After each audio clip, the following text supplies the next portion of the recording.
Hello, and welcome back to this ongoing lore series as we summarize and analyze the new chapters of Epic 7's story as they are released. As you all have probably experienced already, Chapter 7S was dropped on us unexpectedly last week, and along with it came juicy details and various revelations regarding the episode's inevitable end.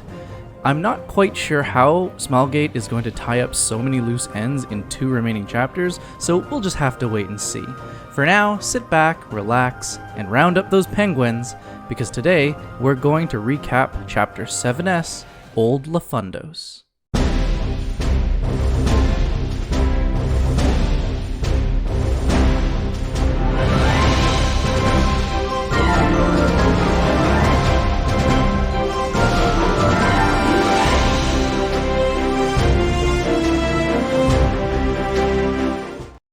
The chapter begins in the Lefundos throne room with the king, not Schneel's father, as we will soon discover, discussing politics between Lefundos and Policia. Apparently, Lefundos has been clearing out monsters and absorbing their energy into certain devices. This energy is then given to Policia, who in return provides Lefundos with new technologies to advance their kingdom. One of the king's subjects notes that Policia has actually been taking more energy than was initially agreed upon, and the king surmises that Policia has been duping them all along, and that this is a potential infraction that could lead to war. We switch over to Bellion and Politis now, also talking politics, about the possibility of Lefundos betraying them. If this were to happen, then Policia would not have the strength to survive. Their only hope, Bellion postulates, is to find the most powerful wizard ever to have existed, from Lefundos, who disappeared not too long ago. Bellion has pinpointed their whereabouts through intelligence, and Politis is sent out to capture her, in the hopes that she will lend her power to them. Politis finds a small village where the villagers are bullying a young raven-haired lady, taunting her and stealing her groceries. Politis steps in to defend her and discovers that this lady is Edda, the wizard that she is looking for. The villagers accuse Politis of being associated with someone whose only purpose is to cause misfortune to all those around her. Politis protests that the villagers are just being hateful and helps Edda flee back to her home, a mansion out in the wilderness. Slowly, they get to know each other over several nights. Edda gradually opens up to Politis after Politis reveals to her that she reminds her of herself from the past.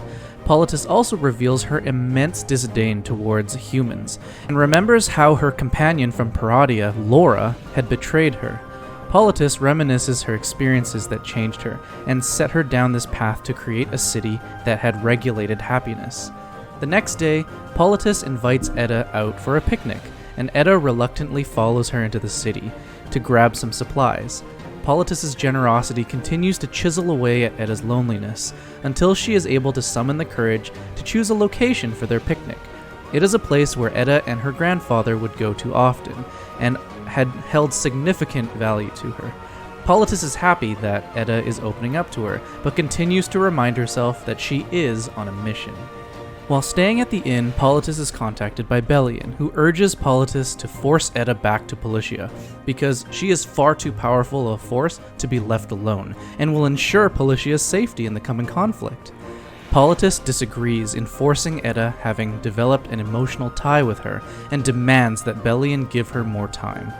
Politis later that night overhears that a mansion was burned down and immediately rushes over, suspecting the mansion to be Edda's, hoping that Edda is safe. She arrives to find the mansion burned down and the remains of a battle with a piece of scrap metal that originated from Policia. Politis wonders if Bellion had gone behind her back and sent her own agent in to deal with Edda, as Politis was taking too long. She finds Edda, who refuses to leave no matter what, because this place is where her grandfather lived, and Edda does not want to leave him. Politis reprimands her, telling her that her fear is causing her to make bad decisions, without realizing that Politis is actually reprimanding herself for possibly making a rash decision when creating Bellion. Edda, still unsure of herself, instructs Politis to leave.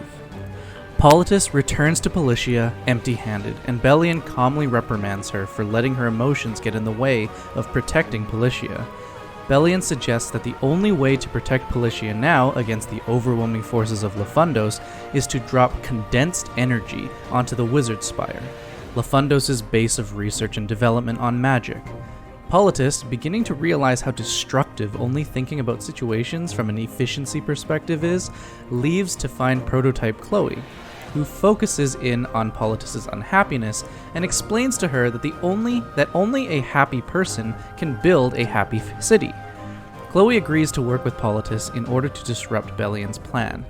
Politis then returns to Belian with greater fortitude this time, proclaiming that Belian's plan to drop a highly concentrated energy bomb onto the Wizard Spire is incredibly dangerous and outright morally wrong. Belian concludes from this response that Politis is now unable to put Policia first, and effectively fires her from her position as leader. Politis, frantically devising a plan to stop Belian from causing untold casualties, allies herself with Ainos, a member of a resistance faction in Policia that is diametrically opposed to Belian and her logical reign. Ainos helps Politis sneak out of the city and take an airship into Lefundos. There, Politis insists to the guards to let her in so that she can parley with the king to remove his forces from the Wizard Spire before everything is destroyed. The guard, obviously unamused, tells her to leave immediately, but Edda passes by and spots her and tells the guard that she will take responsibility for her. Politis thanks her, but Edda is still unsure of her loyalties, because she had been attacked by Ian back at the mansion, and he told her who Politis actually was, which was consistent with her disdain towards humans. Edda felt betrayed, and that was why she left and went back to Lefundos. Edda finally decides to give Politis a chance, because of how genuine she was about her feelings, and how Politis made Edda feel comfortable for the first time in a long time. The meeting with the king goes about how you would expect it to, with him laughing at Politis for her ridiculous assertion, accusing her of trying to disrupt his forces and to abandon their only advantage.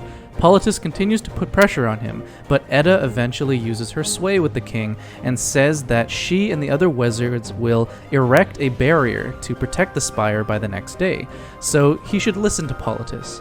He finally reluctantly agrees. Way over to the spire, they discover that Belian has already launched the condensed energy bomb, and that she had already authorized it even before consulting Politis and getting her opinion.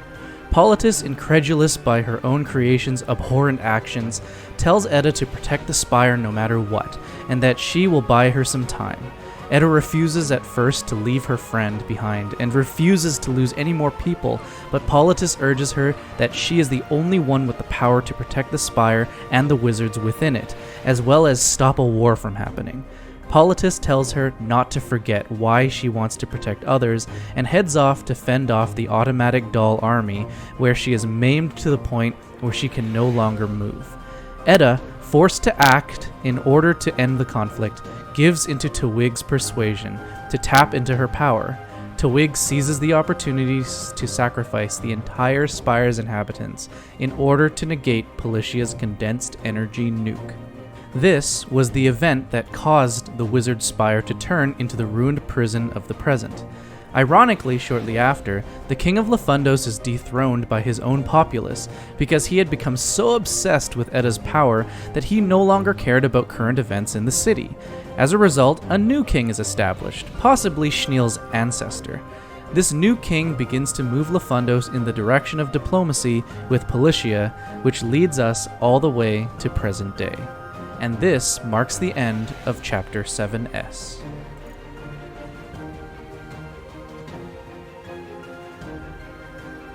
Now, I know we usually go into theory after this, but because we're moving towards the end of the episodes, there is just so much to talk about that I'm not actually quite sure how Smilegate is going to be able to move through and have enough time to deal with all of the loose ends that we have going on in order to close out the episode in a satisfying manner.